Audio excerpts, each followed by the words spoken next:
ஊடக சட்டங்கள் குறித்து பத்திரிகையாளர்கள் மௌனம் காப்பதாக முன்னாள் உச்சநீதிமன்ற நீதிபதி கூறியிருக்கிறார். யார் அப்படின்னு சொன்னா நீதிபதி சுதர்சன் ரெட்டி என்பவர் இன்னைக்கு சொல்லியிருக்கார். அது மட்டும் இல்லாமல் அவர் என்ன சொல்கிறார் அப்படின்னு சொன்னா, மக்களிடையே ஒரு பெரிய ஆதரவை திரட்டி பத்திரிகையாளர்கள் தங்களுடைய உரிமைகளை பாதுகாக்க ஒரு பெரும் போராட்டத்தை முன்னெடுக்க வேண்டும் அப்படின்னு சொல்லி ஒரு கோரிக்கையும் எதிர்க்கிறார். இவருக்குள்ள ட்ராக் ரெக்கார்டை பார்க்கறதுக்கு முன்னாடி இன்னொரு விஷயத்தை பார்க்கணும். பத்திரிகையாளர் என்ற பேரில் தேச துரோகம் செய்பவர்களை பற்றியெல்லாம் இவங்க என்ன பேச போகிறார் அப்படின்னு தெரியல. ஏற்கனவே கன்னியாகுமரி மாவட்டத்தில் இந்த ஐயாரி, இப்போ இந்த ஐயாரியை மூடணும்னு சொல்லி இந்த நாம் தமிழர் அந்த கட்சிக்காரங்க ஏதோ போராட்டம் நடத்திக்கிட்டு இருக்கானுங்க அந்த ஊரில். அது தவிர அதுக்கு சில கிறிஸ்டியன் குரூப்ஸும் அதுக்கு ஆதரவு தெரிவித்து வருகிறார்கள்.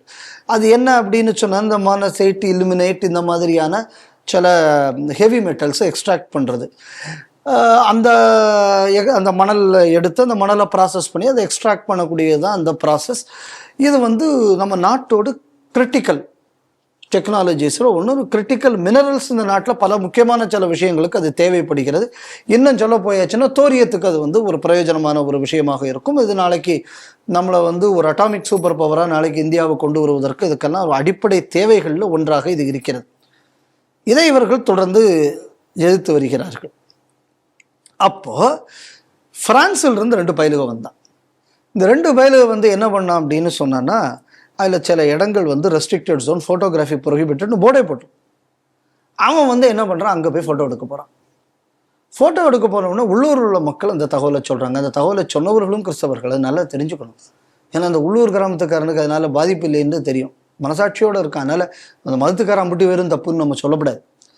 அவங்க சொன்ன உடனே அந்த டயத்தில் காவல்துறைக்கு தகவல் வருது. இவங்க பார்க்குறாங்க கன்னியாகுமரியில் ஒரு லாட்ஜு, இந்த லாட்ஜில் பாதி ஐட்டத்தை போட்டு 2 பத்திரிகையாளர்கள் இந்த 2 பிரான்ஸுக்காரனை கூட்டு போய் பெங்களூரில் போய் ஃப்ளைட் ஏற்றி இங்கேருந்து வெளிநாட்டுக்கு அனுப்புகிறான். அவனை கடத்தி கொண்டு போனவனும் பத்திரிகையாளர். இவன் ப்ரொஹிபிட்டட் ஜோனுக்குள்ளே போய் ஃபோட்டோ எடுக்க போனவனும் பத்திரிகையாளர். அந்த நேரத்தில் பத்திரிகையாளர்களை இந்த அரசு துன்புறுத்துகிறது இப்படின்னு இதற்கு பெரும் கண்டனம் தெரிவித்தது யார் அப்படின்னா, மவுண்ட் ரோடு மாவோ பத்திரிகையான ஹிந்துவின் ராமத. இன்னைக்கு நீங்க சொன்ன இந்த சுதர்சன் ரெட்டிக்குள்ள நியூஸ் வந்திருக்கிறது அந்த பத்திரிகையில. அதனால பத்திரிகை என்பதை பயங்கரவாதத்துக்கு பயன்படுத்தக்கூடியது அப்படிங்கக்கூடியதை கொஞ்ச காலமாக இதுக்கு நடந்து வருகிறது. ஏற்கனவே கேரளாவிலிருந்து ஒருத்தன் போய் அங்கே பண்ணது, இதெல்லாம் வரிசையாக நான் வரலாறுக்கு போக விரும்பலை. இப்போ பத்திரிகையாளர் பத்திரிகை வேலையை பார்க்கறதா இல்லைன்னா வேற நாட்டுக்கு பண்ணக்கூடிய வேலைகளை செய்வதா? யார் பத்திரிகையாளர்? எவன் பத்திரிகை தர்மத்தை பின்பற்றுகிறானோ அவன் பத்திரிகையாளர். இன்னொருத்தன்ட்ட துட்டு வாங்கிட்டு இப்போ பத்திரிகைகள்லேயே ஒன்று எழுதுறாங்க தெரியுமா உங்களுக்கு? இதுக்கு பேர் பெய்டு காலம்.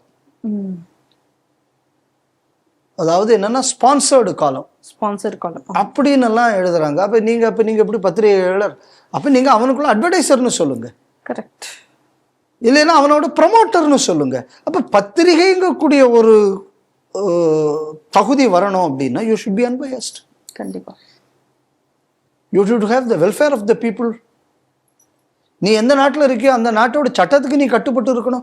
இந்த எந்த சட்டத்துக்கும் நான் கட்டுப்பட மாட்டேன், ஆனால் பத்திரிகைங்கக்கூடியதை நான் ஒரு ஷீல்டாக வைத்துக்கொண்டு இந்த வேலையை நான் செய்வேன் அப்படின்னு சொல்லக்கூடியதுக்கு எந்த அரசாங்கமும் கண்டிப்பாக இதை தடுத்தே ஆக வேண்டும்.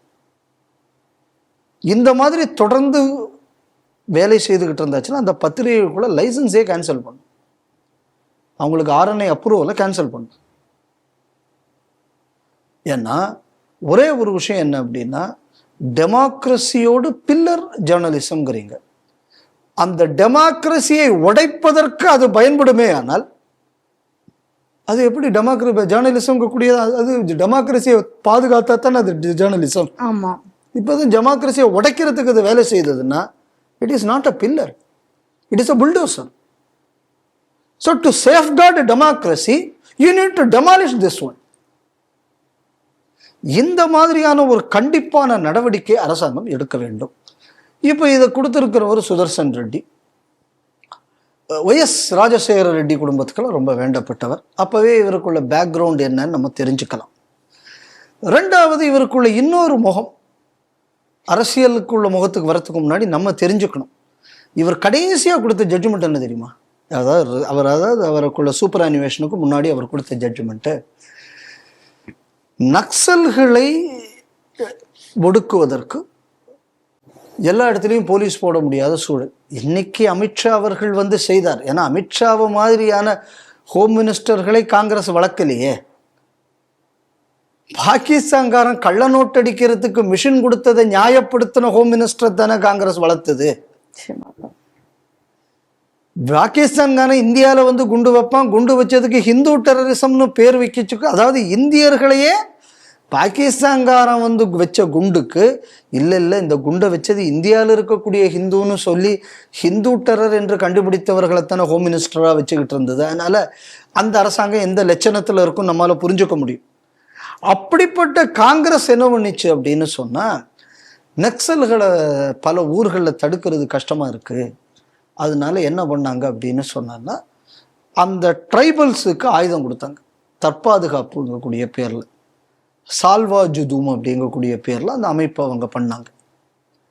அப்போ அந்த அமைப்பை வந்து தடை செய்ய வேணும். தட் அமைப்பு it self is illegal, government cannot create a paramilitary அப்படின்னு சொல்லி ஒரு கேஸ். அந்த கேஸில் இவர் கடைசியாக போகிறதுக்கு முன்னாடி அந்த சால்வா ஜுதூம் இல்லீகல்னு ஒரு ஜட்ஜ்மெண்ட்டை போட்டு நக்சல்களுக்கு எதிரான போராட்டத்தை, நக்சல்களுக்கு எதிரான மக்கள் போராட்டத்தை, அரசாங்க போராட்டம் இல்லை, நல்லா தெரிஞ்சுக்கணும். இந்த ஊரில் பலர் என்ன சொல்லுவாங்க, நேற்று கூட ஏதோ ஒரு தமிழ்நாட்டில் ஏதோ ஒரு கம்யூனிஸ்ட்காரன் பேசியிருக்கான்.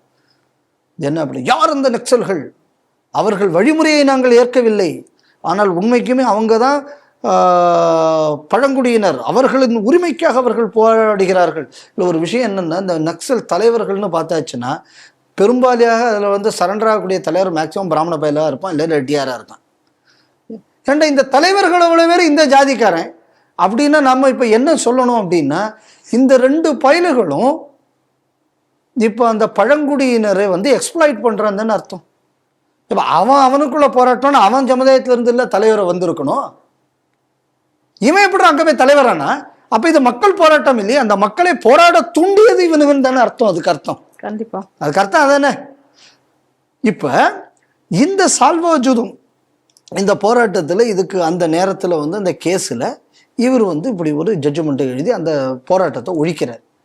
அப்போது என்ன அப்படின்னா, ட்ரைபல்ஸை, அந்த மக்களை ஒன்று நீ நக்சல் டச் ஆகணும், இல்லைன்னா நக்சலுக்கு சொல்கிறபடி நீ நடக்கணும் அப்படின்னு சொல்லி ஒட்டுமொத்தமாக அந்த சமுதாயத்தை நக்சல்களிடம் அடகு வைத்த ஜட்ஜ்மெண்ட் எழுதினவர் இவர். அது மட்டும் இல்லாமல் என்ன பார்க்கணும் அப்படின்னு சொன்னால், இப்போ கடந்த துணை ஜனாதிபதி தேர்தலில் நம்ம சிபி ராதாகிருஷ்ணன் அவர்கள் வெற்றி பெற்றார். அவரை எதிர்த்து போராடிய இந்தி கூட்டணி வேட்பாளர் யாருன்னா இந்த சுதர்ஷன் ரெட்டி. அப்போ இவர் எந்த அளவு இவர் வந்து ஜட்ஜாக இருந்திருக்கும் போது செயல்பட்டு இருப்பார் அப்படின்னு நம்ம பார்க்கணும். இப்போ நீங்கள் இந்த நக்சல் அமைப்பு அப்படின்னு வந்தாச்சுனாலே ஆட்டோமேட்டிக்காக மிஷினரி கூடையே வந்துடும். ஸ்டேன்ஸ் சாமின்னு ஒரு ஆள், அதுக்கு வேண்டி நம்ம ஊரில் இந்த பியூஷ் மனுஷன் ஒருத்தன் ஏதோ பண்ண போகிறேன்னு அந்த ஆள் கிளம்புனா அப்படி. அப்புறம் ஸ்டாலின் அதுக்காக வேண்டி லயோலா காலேஜில் எல்லாம் போய் இதெல்லாம் பேசிக்கிட்டு இதெல்லாமே நம்ம பார்த்தோம். இப்போ அந்த நக்சல்களுக்கு எதிரான மக்கள் போராட்டத்தை ஒழித்த இவர், அப்போ அவங்க யூஸ் பண்ணின கவரும் ஜேர்னலிஸ்ட்டுங்கக்கூடிய கவரில் பல இல்லீகல் ஆக்டிவிட்டீஸ் அந்த இடத்துல அவர்கள் செய்தார்கள். இதில் அந்த மாதிரியான இல்லீகல் ஆக்டிவிட்டீஸில் செய்ததை பலர் வந்து காவல்துறையால் கைது செய்யப்பட்டு அவர்கள் மீது நடவடிக்கையும் எடுக்கப்பட்டது என்பதை நம்ம பார்த்தோம். அப்போது அந்த காலத்திலிருந்து, அதாவது நான் சொல்கிறது இது வந்து நடந்து 2007-8 கிட்ட இப்போயோ இருக்கணும். அது இதில் என்ன வேடிக்கை அப்படின்னு சொன்னோன்னா, ஒரு காங்கிரஸ் தலைவர்கள்லாம் ஒரு கான்வாயில் போகும்போது இந்த சால்வா ஜுதூமுக்குள்ள தலைவராக இருந்தவர் இவங்க அவ்வளோ பேரையும் நக்சல்கள் ரவுண்டு கட்டி சுட்டு கொண்டாங்க. சுட்டு கொன்னது மட்டும் இல்லாமல் அதில் இருந்த பெண் நக்சல்கள் என்ன பண்ணாங்க, இந்த சால்வா ஜுதூம்கக்கூடிய இந்த அமைப்பை தலைவராக இருந்தவரை பெண் நக்சல்கள் மட்டும் கத்தியால் குத்தி கொண்டாங்களாம். அதில் செத்து போனதை மட்டும் வெறும் காங்கிரஸ் மாநில தலைவர், காங்கிரஸுக்குள்ள எம்பி, காங்கிரஸுக்குள்ள மினிஸ்டர், இதெல்லாம் காங்கிரஸ்காரங்க தான் கொல்லப்பட்டது. அப்போ இந்த சால்வா ஜுதூம்கக்கூடியது இல்லீகலாக அது ஆப்ரேட் பண்ணியிருந்துச்சு அப்படின்னு சொன்னால், அப்போ இந்த இல்லீகல் ஆப்ரேஷனுக்கு வந்து அப்போ காங்கிரஸ் தான் அப்போ இல்லீகலாக வந்து பண்ணித்தா ட்ரைபல்களுக்கு எதிராக அப்போ அதை தைரியமா இந்த சுதர்சன் ரெட்டி சொல்லுவாரா? ஏன்னா கடைசியில் சால்வா ஜூதம் என்பது பிஜேபியால் ஏற்படுத்தப்பட்டதுன்னு யாரும் சொல்லிடக்கூடாதுங்கிறதுக்காக வேண்டியது இந்த செய்தியும் சேர்த்து சொன்னேன். அப்போ காங்கிரஸ்காரனுகளுக்கே இந்த கம்யூனிஸ்ட்காரனுக்கும் அந்த நக்சல் இவ்வளவு பிரச்சனை. ஆனால் மிஷனரி எப்படி இருந்திருக்கு பாருங்க. காங்கிரஸ் கட்சி என்பது நிரந்தரமான ஒரு அரசியல் கட்சியாக இருக்கும் வாய்ப்பில்லை. அதே நேரத்தில் கிறிஸ்தவம் என்பதுதான் நமக்கு நிரந்தரமான ஆதரவை கொடுக்க வேண்டியது. இன்னைக்கு நமக்கு அந்த இடத்தை பிடிப்பதற்கு காங்கிரஸை நாம் பயன்படுத்தி கொள்கிறோம். இப்போ 2 தான் இருக்கு, காங்கிரஸ் நக்சல்னு 2 இருக்கு. நான் எதை சூஸ் பண்ணுவேன்? நக்சலை தான் சூஸ் பண்ணுவேன். ஏன்னா காங்கிரஸுங்கும் போது அது ஒரு பொலிட்டிக்கல் இதுன்னு வருது. இதுன்னு சொல்லும்போது டைரெக்டாக நானே கண்ட்ரோல் பண்ணிட்டு போயிடுவேன். அப்போ இவர்களுக்குள்ள நோக்கம் என்பது ட்ரைபல் எல்லாம் ஒன்றும் கிடையாது. தன் தேசத்தை துண்டாக்க வேண்டும், தேசத்தில் உள்ளவர்களை மதமாற்ற வேண்டும். இன்னைக்கு இவர்களுக்கு ஆதரவாக பேசக்கூடிய காங்கிரஸும் மவுண்ட் ரோடு மாவோக்களும் இதை புரிஞ்சுக்கணும். இன்னைக்கு அந்த நபர் இந்த வார்த்தையை பேசியிருக்கார். இதுவும் ரிப்போர்ட் ஆனது ஹிந்து பேப்பர்ல. அப்போ வரக்கூடிய காலங்களில் எல்லா பத்திரிகையாளரையும் ஒருங்கிணைத்து பாரதத்துக்கு எதிரான ஒரு போராட்டத்துக்கு தயாராகுங்கள் என்ற அறைகூவல் இன்று விடுக்கப்பட்டிருக்கிறது பகிரங்கமாக. அப்படின்னு சொன்னா பத்திரிகை துறையினரை நீங்கள் நடுநிலையில் இருக்கக்கூடாது. நீங்க இந்த மாதிரியான தேச விரோத செயல்களை எல்லாம் செய்வதற்கு நீங்க சட்ட ரீதியான ஒரு இம்யூனிட்டியை நீங்கள் கிரியேட் செய்ய வேண்டும். அதற்கு நீங்கள் அரசாங்கத்துக்கு அழுத்தத்தை கொடுப்பதற்கு முன்வாருங்கள். இதுதான் இவருக்குள்ள பேச்சுக்குள்ள சாராம்சம். அப்ப பாருங்க, இன்னித்த செய்தியில நம்ம பார்க்கும்போது ஒவ்வொரு செய்தியிலையும் எப்படி இந்த நாடு இன்று சூழப்பட்டிருக்கிறது ஆபத்தால். இதைத்தான் நம்ம புரிஞ்சுக்கணும். இந்த சூட்சமத்தை தெரிந்து கொண்டு எனக்குள்ள ஒரு வேண்டுகோள் என்ன அப்படின்னா, நிறைய பேர் படித்து முடிச்சுட்டு இன்ஜினியர் ஆகணும், டாக்டர் ஆகணும், ஆடிட்டர் ஆகணும்னு போகிறோம். ஆனால் இன்று பத்திரிகை துறை என்பது இன்னைக்கு தேசத்துக்கு விரோதமானவர்கள் கையில் கொஞ்சம் கொஞ்சமாக சென்று கொண்டிருக்கிறது. அதனால பலர் இனிமே நீங்கள் பத்திரிகையாளர்களாக மாற வேண்டும். இந்த கோரிக்கையை உங்களிடம் வைக்கிறேன். இது தொடர்பாக பயிற்சி, இது தொடர்பான சில கோர்சஸ் இதெல்லாம் கூட ஸ்ரீ டிவி நடத்த வேண்டும் என்று அம்மாட்ட நான் கேட்டுக்கிறேன். இதற்கான ஏற்பாடை ஸ்ரீ டிவி செய்ய வேண்டும் என்று நான் வேண்டுகிறேன்.